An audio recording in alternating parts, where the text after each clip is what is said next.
Almost every area of our city right now has a master development agreement tied to it, meaning it already has approved number of units or densities. So really our focus now as a council is really focusing on what we can do to support that growth with infrastructure, with economic development, with businesses coming in, with possibly mass transit, that sort of anything we can do now to handle that growth.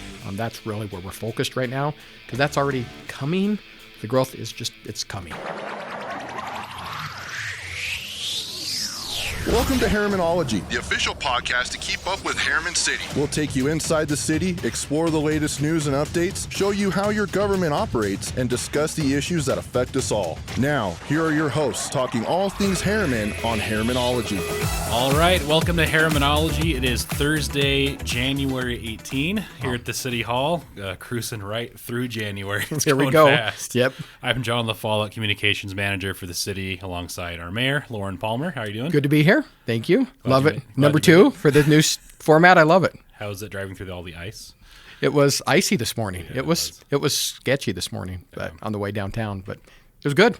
Let's talk about the legislative session really quick. I feel like a lot of residents probably are aware that it is happening, but what is happening and how does it relate to the city government? So 45 days, it's a 45-day session in the state of Utah. There's a lot of bills this year, record number of bills being presented this year. Our job as a local government is to stay in touch with our representatives and make sure that our rights are being looked out for, that our interests are being looked out for. We love talking about local control. We think the government closest to the people governs best, so that's what we're trying to do. There's a lot of talk. Affordable housing is always a hot button issue. Transportation, dollars. This year's tight. There's not a lot of state dollars left. So it's going to be tricky that way. So it might be a quiet year, but we're still watching a lot of bills in the housing front to make sure that we protect our local zoning control here. But really, it's just working with our legislators, expressing a voice, just not for us as a council, but for our residents out here. And we have, if I remember right, 5 representatives, or at least senators and representatives who have Herriman residents as their constituents. Right, correct. So I have Senator Fillmore, Senator McKay, Senator Thatcher. Correct. Yep. And then Representatives Perucci and Cobb. Yep. If you have any questions or have any thoughts or opinions you want to relay to your legislators, those are the ones. You can also go to le.utah.gov. Correct. To find all that information, as well as all the bills if you want to go through all that. And yeah, you can track bills by subject, by theme. So really you can keep an eye on infrastructure bills, housing bills, education bills. It's all pretty user-friendly. So we'll try to keep you updated throughout the session, at least about things that affect Herriman City as far as government operations or things that we'll care about. There are always going to be a lot of bills that affect everybody in various ways, but we'll try to keep you updated on the things that affect the city government. Right. So let's talk about another topic that a lot of people are very interested in, especially in this part of Salt Lake County, especially in Herriman, and that is of residential housing density. Right. It's been a topic around here for a long time. A lot of residents keep an eye on it. And we could go on this topic for a long time, but right. We at least want to dispel a couple of rumors as far as the city government is concerned, to help answer some questions, to help people realize what is not possible, and just kind of get a broad picture of it. Well, I think a lot of misunderstanding is that we can stop this growth. Right now, Herriman's unique. We're pretty much entitled out. And what that means is almost every area of our city right now has a master development agreement tied to it, meaning it already has approved number of units or densities.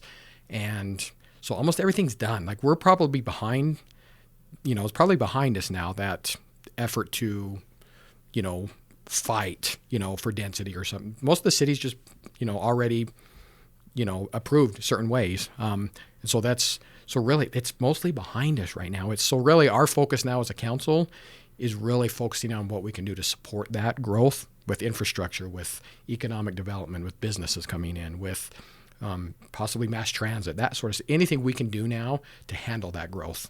That's really where we're focused right now, because that's already coming. The growth is it's coming. So now our job is what can we do to help mitigate that, to keep our quality of life out here. So that's really where we're focusing right now, is constantly looking to our partners for additional money that we can get to, move along roads faster. The state of Utah is one of the fastest growing states in the entire country, and this part of Salt Lake County is one of the fastest growing parts of Utah. Right. That's not news to anybody who lives Right. here, but it's not unique to Herriman. It's happening in West Jordan, South Jordan, Bluffdale, River. It's happening everywhere. Northern Utah County, Right. Southern Utah. Growth is happening.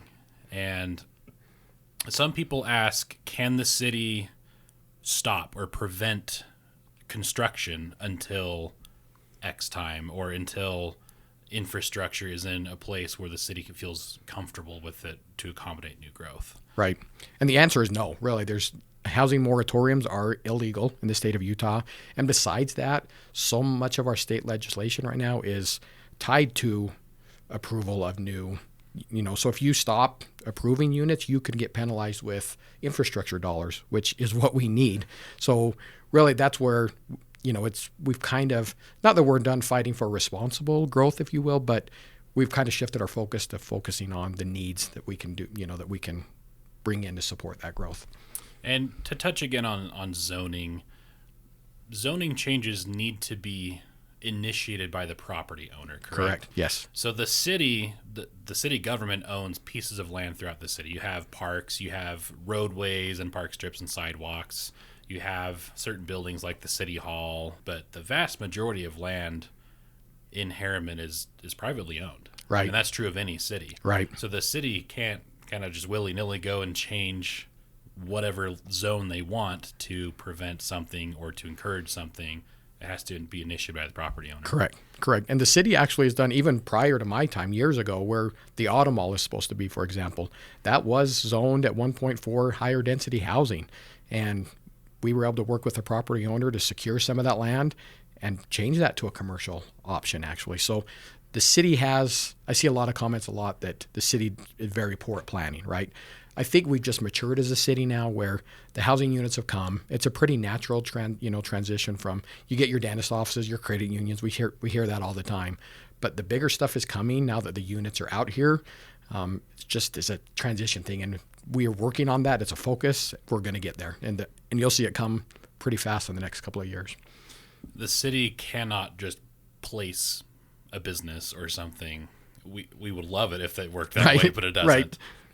The city can and certainly does try to entice business owners to come and locate in Herriman. Right. And we use things like Herriman has grown a lot to help entice those businesses. Right. And now you're saying now's the time where we're going to start seeing a little bit more commercial growth. Right. And we've told our story now. We've had to tell our story because even as few as, recently as a year ago, Herriman was known as 1 acre lots, just full of 1 acre lots. And businesses aren't going to come where there's a lot of 1 acre lots because there's not a lot of customers to help them, to support their business. Yeah. So now that that's kind of the pro of the density that we've had is people now want to be in Herriman. Herriman right now is weekly. We have people reaching out. They want to be in Herriman. So there are the pros that come with the growth, and that's what we're trying to focus on right now.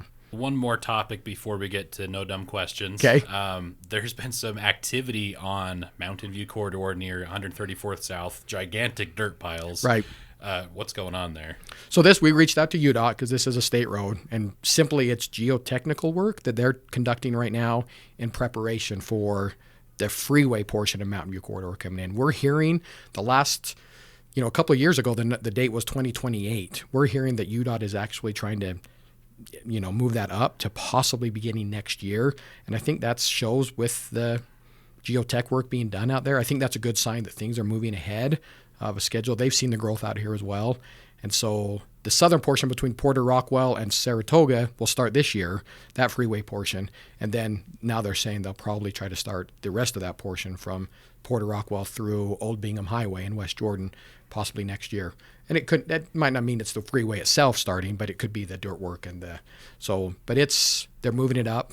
Luckily right now, so cross our fingers that keeps on schedule like that. It's badly needed. Yes. And for those unfamiliar with the Mountain View Corridor project, you can go to UDOT's website, and they have actually a pretty cool interactive map on there that'll show you how it looks now with frontage roads and a whole bunch of nothing in between those.